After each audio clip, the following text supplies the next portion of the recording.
and welcome back to Googie's Kitchen. My name's Alexis and today I want to show you how to make my dad's delicious sweet and sour pork from my new cookbook, Gifts from Grandpa.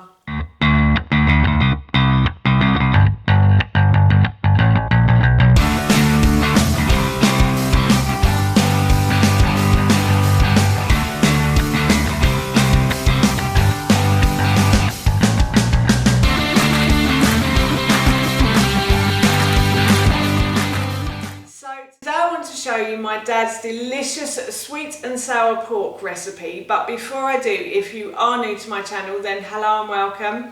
It's lovely to have you here, and if you like cooking channels like this one and you want to see more videos, then I upload twice a week on a Tuesday and a Thursday at 7 AM, so please don't forget to hit that subscribe button. As I just mentioned, today I want to show you how to make my dad's delicious sweet and sour pork recipe, and this recipe is in my cookbook Gifts from Grandpa, which is available to buy on Amazon, and I will link it in the description box below for you. So this book is written in loving memory of my dad, because I think that my dad was an amazing cook, so I wanted to share his recipes with you. So in this book are my dad's recipes, a few of mine, a couple of my nan's and one of my grandfather's as well. My dad also believed that everybody should have a home and everybody should have a place to go to, so £1 from the sale of each book will go to the homeless charity Crisis.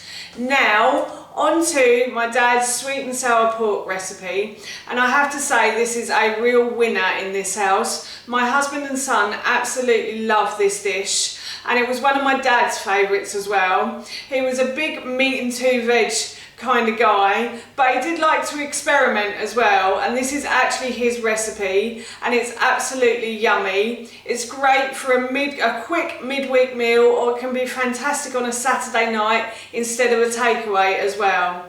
So I thought I'd share it with you today. So here is how to make my dad's sweet and sour pork. So for this recipe you are going to need about 500 grams of chopped pork.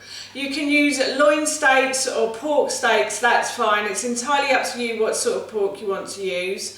I've used pork steaks, I think, here. So I've got about 500 grams. And then you are going to need about 8 spring onions chopped up as well. You're going to need 2 carrots peeled and chopped into batons, so thin slices like that. And then you're going to need 1 red pepper chopped as well.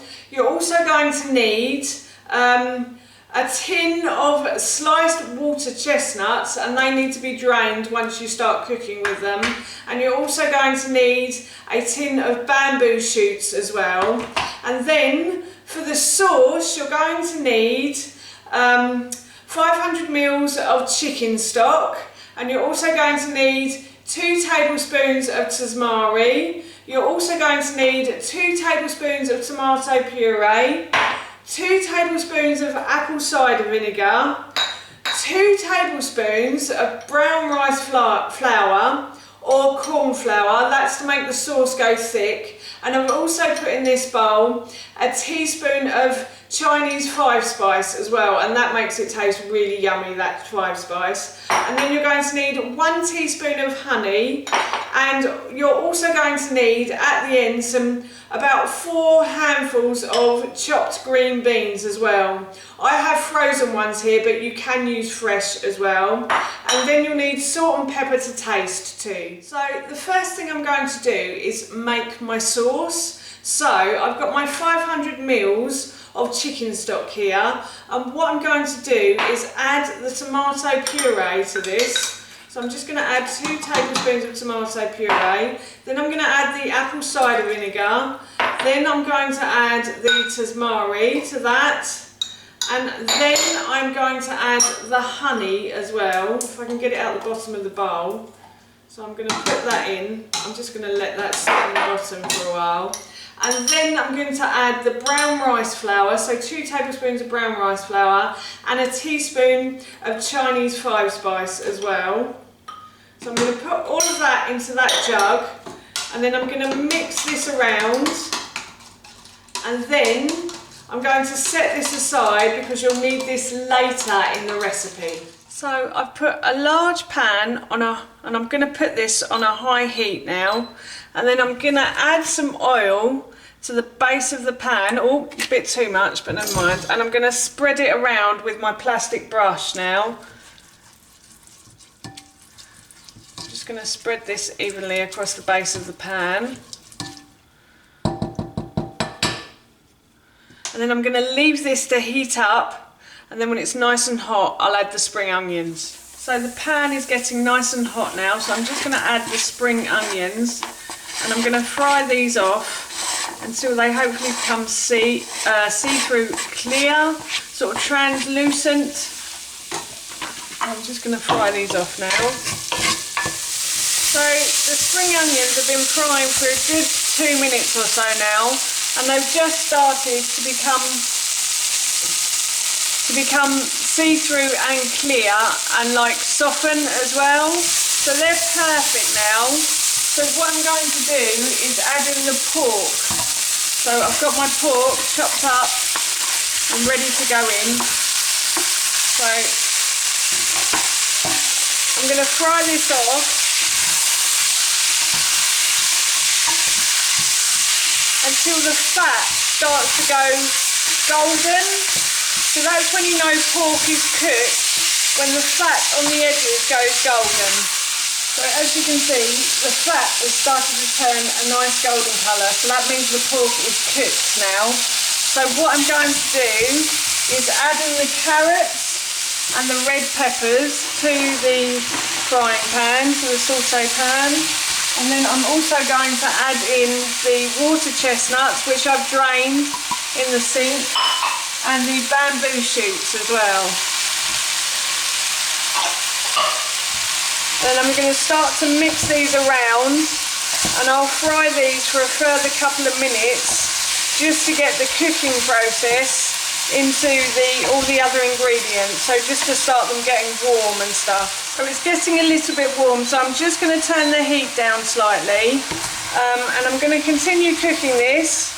The vegetables that have been put into the pan are actually starting to get slightly softened now. So all I'm going to do now is add the sauce to the pan, and then I'm going to bring that to the boil, and I'm going to leave it to simmer while I cook my rice. So I've finished cooking the pork stir fry, and I've made the rice as well. I actually made quinoa instead, and I thought I'd serve myself a little bit and just give it a little try. We're going to have this evening for our dinner, so I've made it early, so I've got it ready for when Ted comes home from school. So, I also wanted to mention that I put green beans in at the end of the cooking process for about 5 minutes, just to let them heat through. And so I'm just going to put a little bit of this into a bowl with some of the quinoa in here. You can use rice or quinoa, it's entirely up to you. And I'm just going to give the pork and some of the veg. Obviously I can't have all of the veg, but I'll have a little bit. I'm just going to give this a little try now.